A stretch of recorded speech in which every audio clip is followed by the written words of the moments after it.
Assalamualaikum warahmatullahi wabarakatuh. Saya akan menceritakan sebuah cerpen bertema Islam itu indah.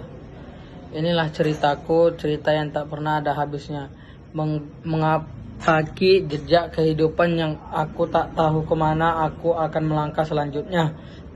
Teringat aku kisah Rasulullah SAW ketika beliau berhalwat dari dalam gua Hira, gua yang penuh dengan cahaya.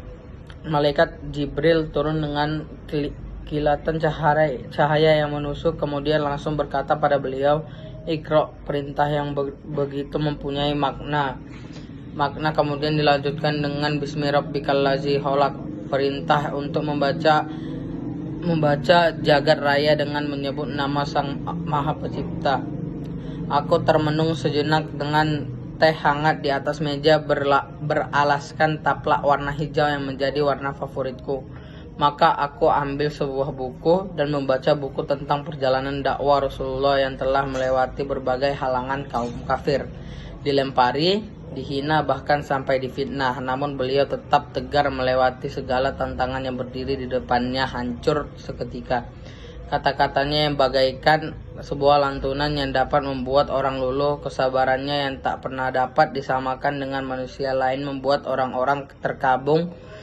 Bahkan orang-orang bingung membedakan apakah beliau manusia ataulah malaikat. Kejujurannya yang sangat dikenal di seluruh penjuru Makkah saat itu. Kemudian aku menutup buku itu, lega rasanya ketika aku membaca kisah-kisah Rasulullah. Kini tibalah waktu untukku menunggu sebuah hasil dari kerja kerasku selama di SMA. Hari-hariku aku lewati dengan bercanda dengan teman-teman, bahkan aku hampir tidak memikirkan tentang pendidikanku. Aku sangatlah berbeda dengan teman-temanku yang sudah jauh hari memikirkan kehidupan mereka. Aku mempunyai banyak teman di sekolahku, Ikhwan, Iqbal, Azam, dan Roshid. Setiap hari aku lewat bersama mereka. Kami bahkan mengikuti organisasi yang paling populer yang pernah ada di sekolah, yakni Remus atau Remaja Musola. Ikhwan merupakan temanku yang bisa dibilang paling populer di antara siswa. Entah karisma apa yang dia punya sehingga para wanita terpaku ketika melihatnya. Namun hal yang aku kagumi darinya adalah ketakwaannya. Dia tidak pernah sombong dengan kepopulerannya, bahkan ketakwaannya semakin bertambah. Aku berkawan sangat baik dengannya, bahkan aku merasa dia sudah seperti saudaraku. Begitu juga dengan teman-temanku yang lain. Sore ini aku hendak bertemu dengan mereka di sekolah. Ini mungkin hari-hari terakhir kami sebelum pengumuman SNMPTN besok. Aku langsung tancap gas menuju sekolah. Di sekolah aku bertemu dengan teman-temanku itu. Mereka paling sedang berkumpul membahas tentang persiapan kuliah mereka. Pikirku, "Assalamualaikum akhi," ucapku. "Waalaikumsalam," ucapan mereka dengan serentak. Gua udah lihat pengumuman." "Pengumuman apa?" tanyaku kembali. "SNMPTN lah, apalagi," jawab Ikhwan temanku. Ternyata pengumuman dipercepat. Aku langsung bergegas untuk mencari apakah aku lulus di universitas yang aku impikan atau tidak. Kubuka laptop tuaku dan aku tak kuasa untuk mengungkapkannya. Jantungku seakan berhenti untuk sejenak. Mukaku pucat pasi ketika kubaca kata-kata "Maaf, Anda tidak diterima." Aku sakit hati karena kubaca tulisan itu. Hampir-hampir aku menangis karenanya. Aku merenung, apa salahku? Apakah ini balasan untukku karena aku tidak pernah menghiraukan pendidikanku? Aku tak pernah menghiraukan masa depanku. Ya Allah, sesungguhnya Engkau yang sanggup membolak-balikkan hati seorang. Maka tegarkanlah hati ini untuk tidak pernah lupa kepadamu, doaku dalam hati. Aku tak menyerah. Aku kembali mengikuti SNMPTN yang merupakan jalur tes tulis. Namun setelah pengumuman hasilnya sama saja, aku tetap tidak terima. Kemudian aku berpikir apakah meneruskan kuliah itu tidak cocok untukku. Namun aku yakin bahwa Allah memilih jalan yang lain untukku. Aku harus tetap tegar seperti dalam kisah Rasulullah SAW yang selalu kubaca setiap hari. Rasulullah yang telah dijamin masuk surga pun banyak sekali mendapatkan hambatan-hambatan. Di dalam sirah disebutkan bahwa Rasulullah SAW pernah melakukan perjalanan ke sebuah kota dengan ditemani oleh seorang sahabat. Di kota yang dikenal dengan Taif itu Rasulullah mendapat perlakuan sangat buruk dari masyarakat setempat. Setibanya di sana, beliau dikejutkan oleh lemparan bertubi-tubi ke arah beliau.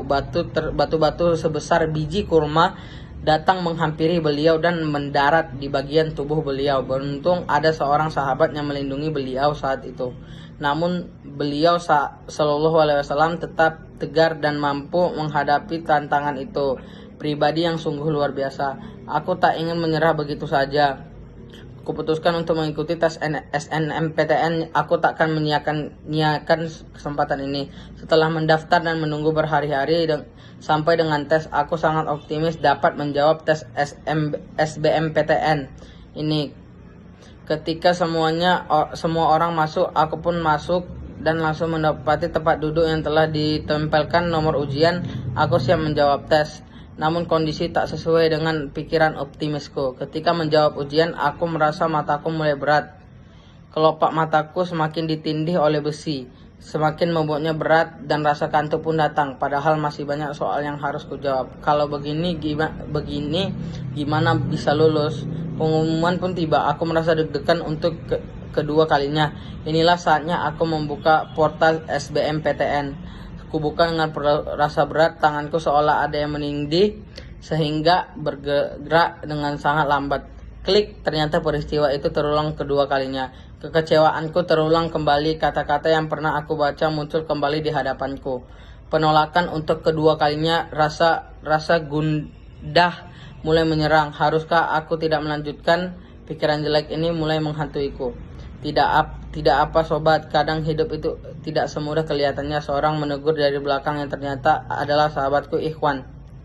Dia memang teman yang baik, pantas menyandang gelar cowok populer.